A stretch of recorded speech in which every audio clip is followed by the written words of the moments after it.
Hello, everyone. I'm Jamar Candelaria. I am a customer success architect for Cortex XDR. With me is my coworker, Zudi Arnos. He's also the customer success architect as one of the finalists. Okay.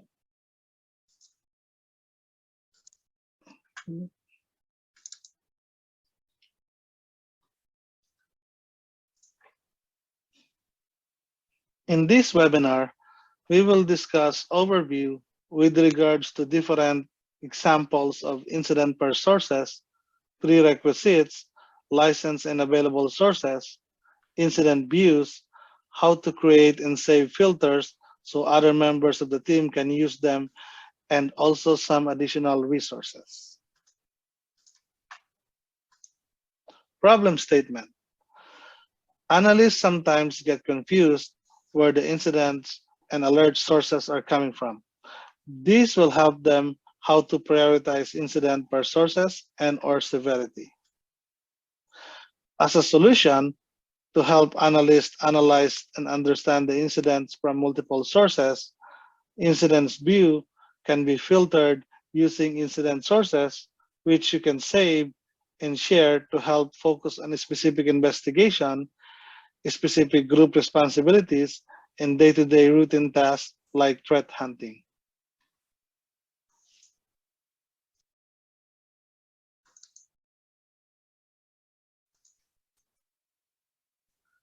Prerequisites.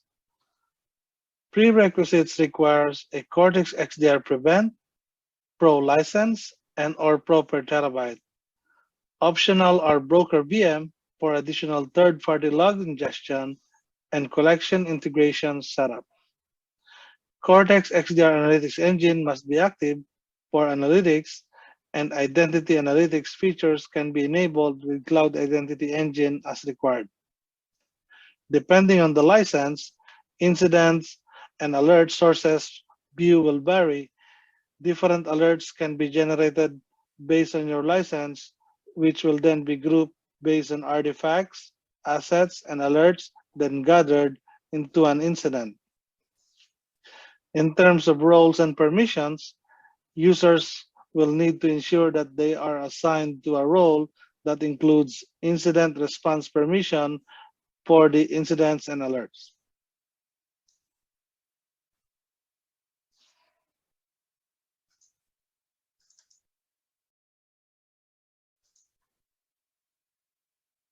Incident view. The split pane mode displays a side-by-side view of your incidents list and the corresponding incident details.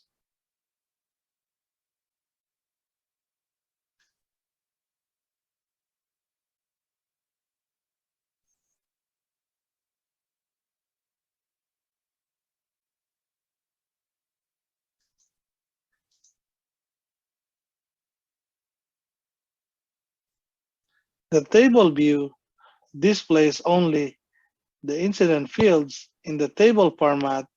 Then you have to right-click an incident to view the incident details and investigate the related assets, artifacts, and alerts.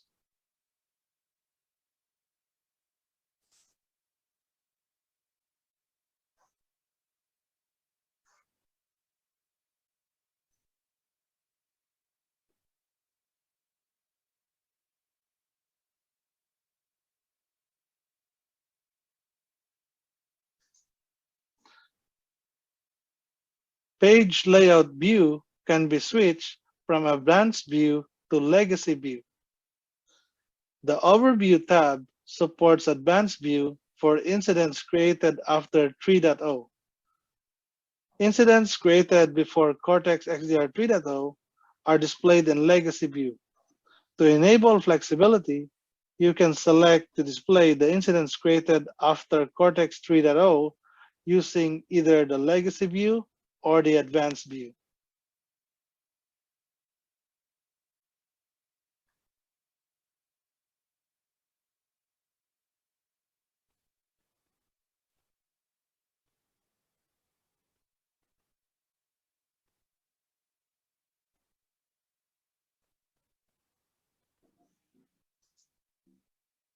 So before I go to the incident sources, um, as a preference, I usually like the legacy view and also the table view.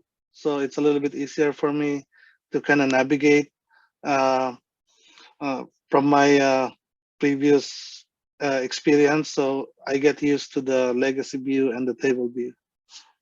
If you have some preference, it's up to you to switch it. And also you can post some Q&A if you have some questions on the view.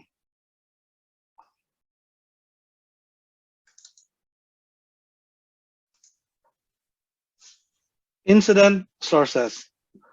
Here, we will talk about different incident sources. So incident sources, list of sources that raise high and medium severity alerts in the incident. Note that low severity alerts from XDR analytics also generate incidents. XDR agents. So these are incidents alerts generated from XDR agent based on endpoint profile policy configurations. XDR BIOC. These are incidents alerts generated based on BIOC rules, pre-configured behavioral indicator of compromise rules from Palo Alto, which are constantly being updated, and also a user-defined rules. XDR IOC, incidents or alerts generated by IOC, user-defined indicator of compromise like pool path, file name, domain, destination IP, and hash. XDR analytics. So these are incidents alerts generated that leverages endpoint and network traffic and identity analytics.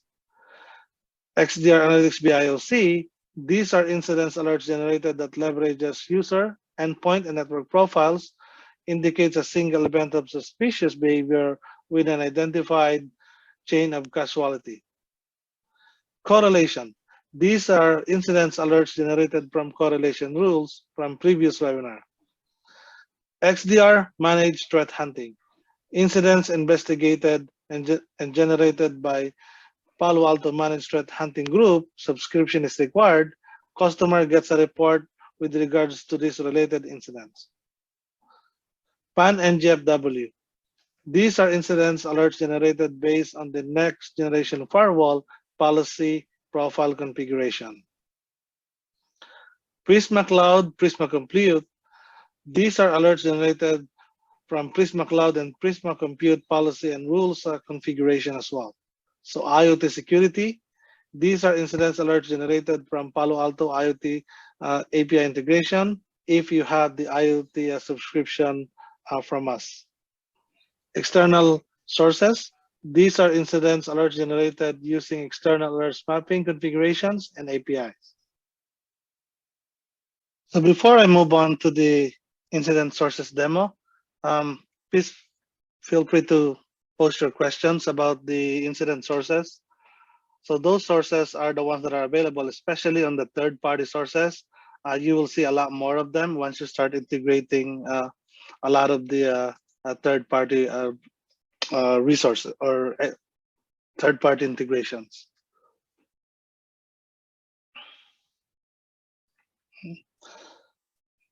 Okay, let's move on to the incident sources demo.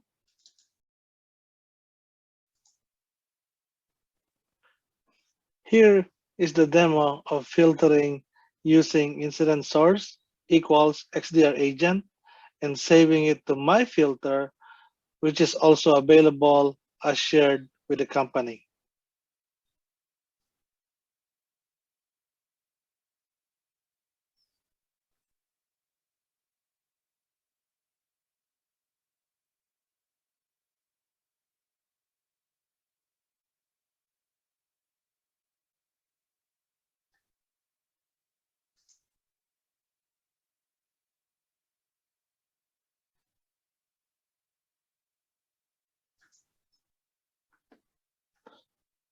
Here is also a demo regarding filtering using incident source equal PAN NGFW and also incident source Prisma Cloud and Prisma Compute and saving it to my filter, which is also available as shared with the company.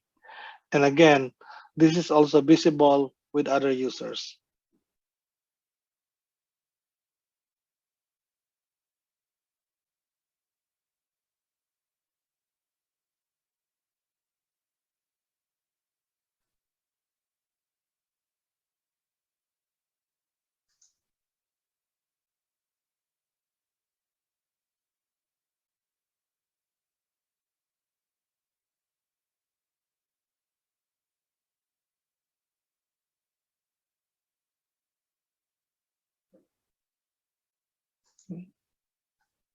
In this demo, it is showing the incident source as XDR BIOC and also XDR BIOC Analytics, and at the same time,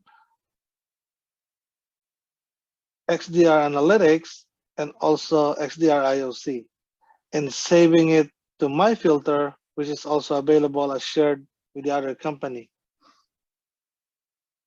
So what I'm doing is I'm grouping the XDR BIOC and IOC and also separating another group or another incident filter group for XDR Analytics and Analytics BIOC.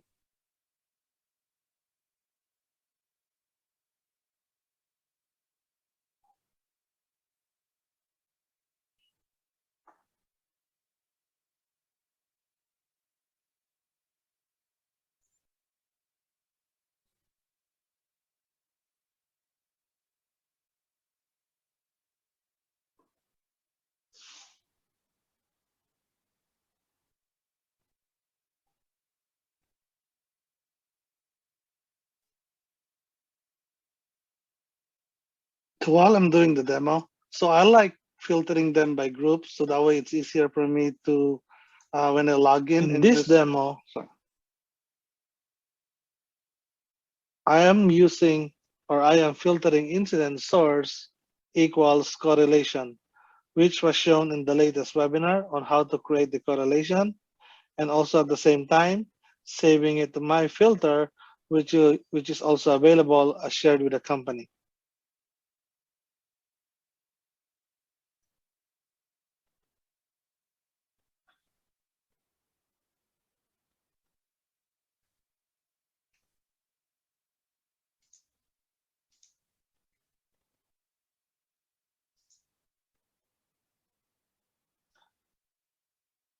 In this demo, now that you have, or now that you save the incident filters that you want, you can now easily select them from available filters so you can prioritize which incident source you want to work on. As an example, incident source or incidents coming from XDR agent, PAN NGFW, Prisma Cloud, Prisma Compute, these are incidents are generated based on profiles or rules configurations, meaning actions can be blocked or prevented, which will affect the user behavior or activity.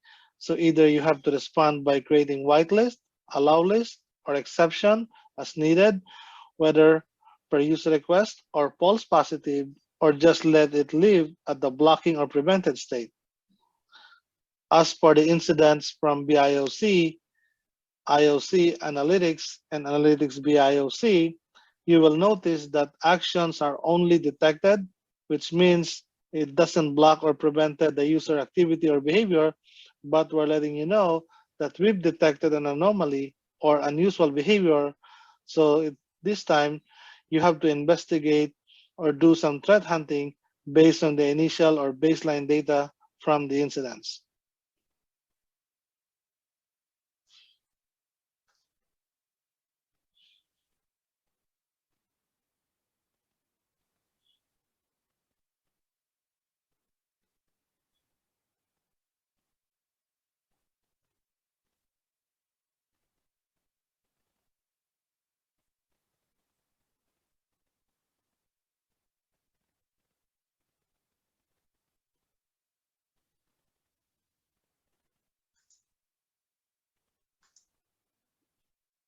In this scenario, a particular incident have multiple alerts associated with it. So when you filter per incident sources, the incident will show in XDR agent filter and also will show in XDR BIOC filter. As mentioned in the incident itself, have multiple alerts which you can resolve and again prioritize based on the alert source. This incident groups the alerts that are associated based on the artifacts and assets as mentioned in the previous slide.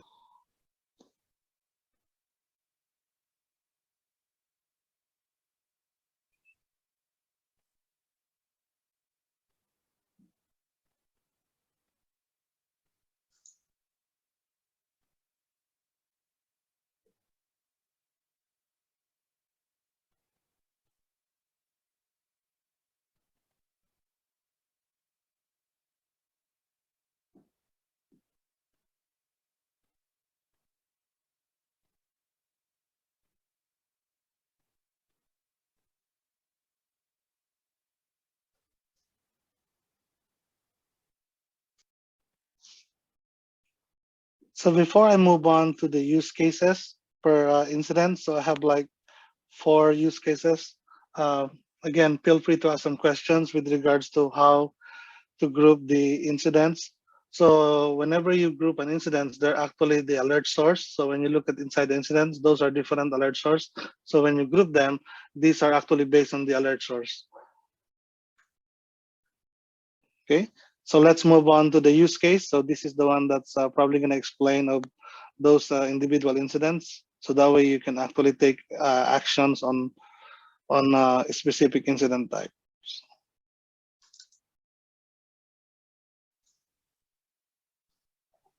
So let's break down a couple of incidents. So let's start with this incident. So in this incident, you will see the description of suspicious process creation.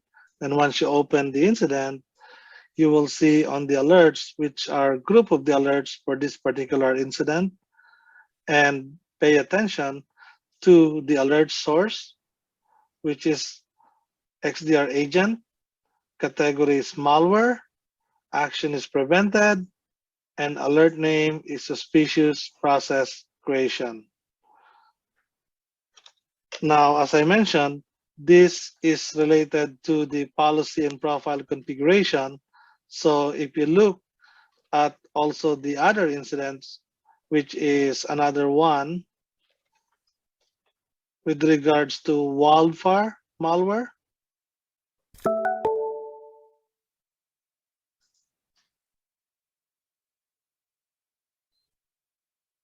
So you can see from here, it is generated with the local analysis malware and also wildfire malware. So you can see the alert name, XDR agent source, and also prevented, and the category is malware. So if you look at the profile configuration,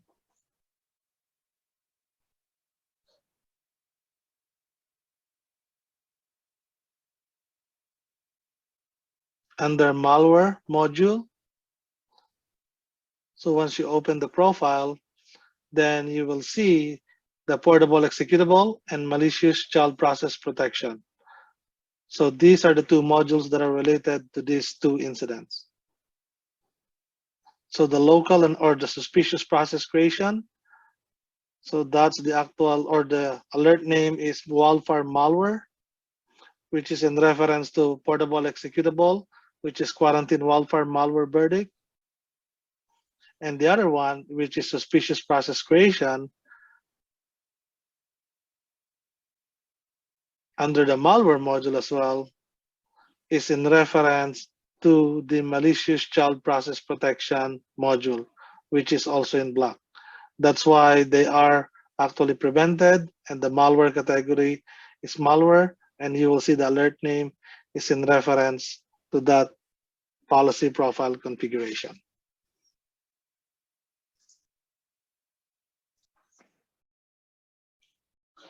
Okay, next use case is the PAN next generation firewall.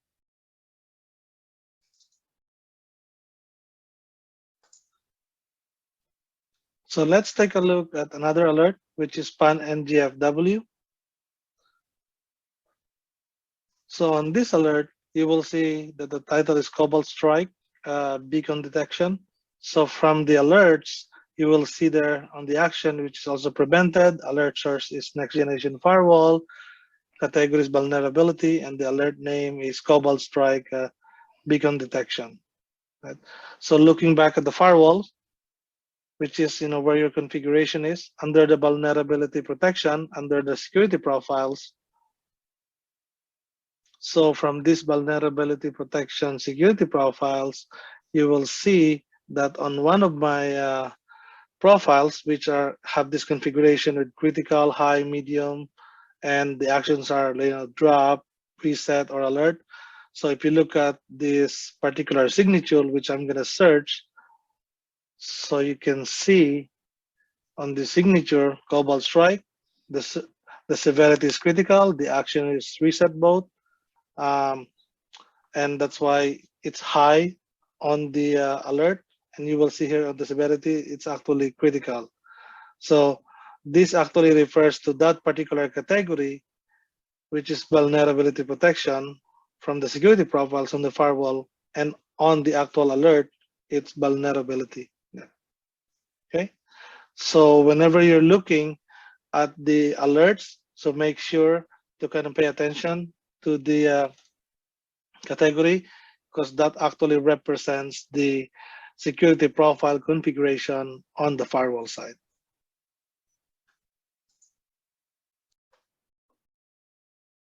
Okay, so let's move on to the BIOC and IOC use case.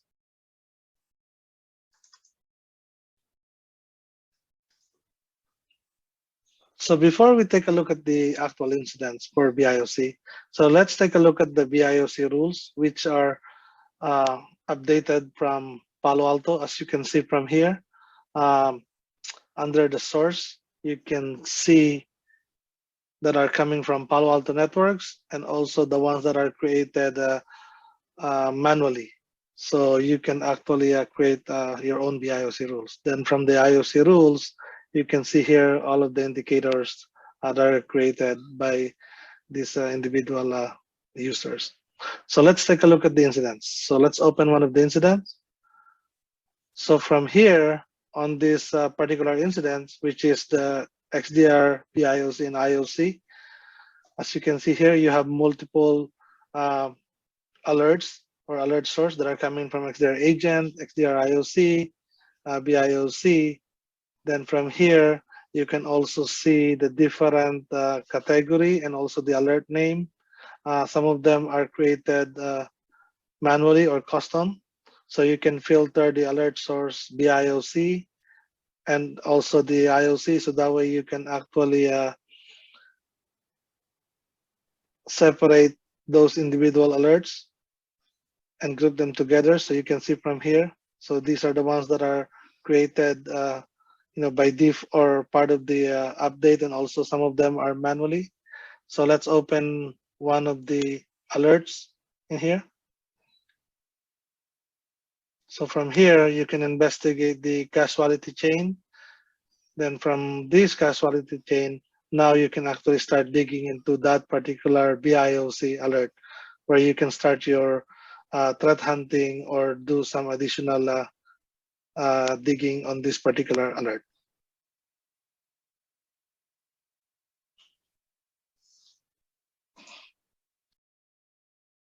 Okay. So I don't see a lot of questions, which is pretty good, I guess. I'm gonna play the next one, or the next use case, which is with regards to analytics.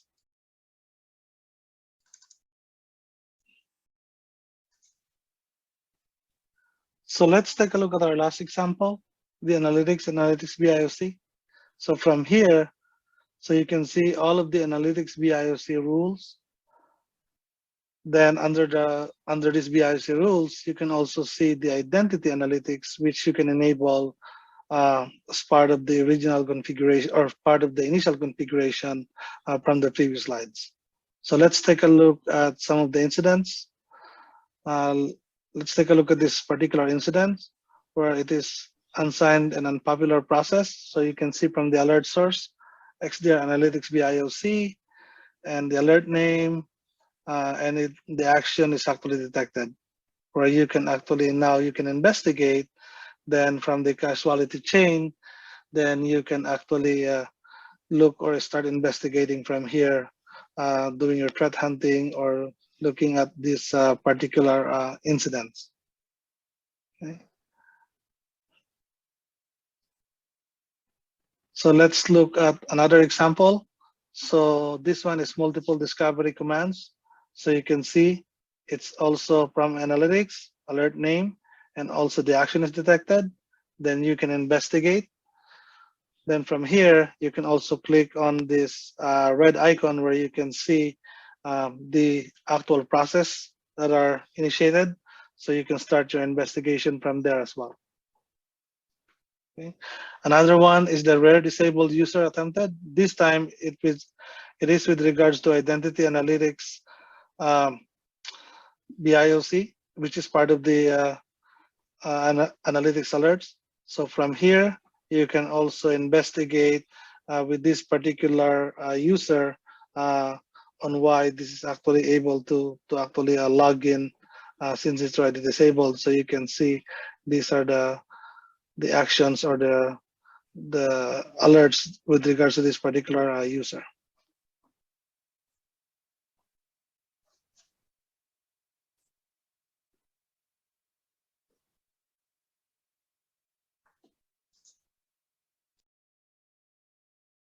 Okay, so before I click on the takeaway slides, again, feel free to post your question. I don't see a lot of questions, which is again pretty good, I guess. So this is the last slides or the takeaway slides. Key takeaways on this webinar. So identify incident or alert sources, and you can create and save those filters so that way you can use it for your team. Then prioritizing incidents depending on your role as an analyst, whether you're a first responder or threat hunter. As an example, high severity from NGFW sources that's already been prevented or blocked coming from the outside to inside, doesn't need to spend too much time in investigating, probably can be created with exclusion as compared to XDR agent with a medium severity that's needed to take an immediate action for allow list or exception. Exclusion and exception use case is not discussed in this webinar.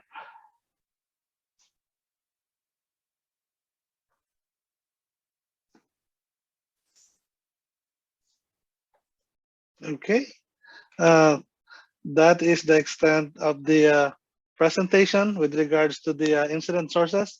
So I hope you guys use the incident sources as a filter so that way you can prioritize which events or which specific sources you want to work on. So usually my suggestions to a lot of my customers is once they group it together, each team can allot certain time of the day. Let's say, for Monday, let's take a look at a lot of the XDR alerts. Of course, you can do that like every day, but a certain time of the day or certain group, they can take a look at specific filters, like especially on the analytics in BIOC, because those are the ones that are not prevented. Those are like detected. So those are the anomaly and unusual behavior. So that's why you need to spend some time more in investigating those type of incidents, sources or alerts. So that's the use case for it. So that way you can kind of align or distribute the load. If you have like a big SOC, so that way you can prioritize some of these incidents based on the group responsibilities. Okay,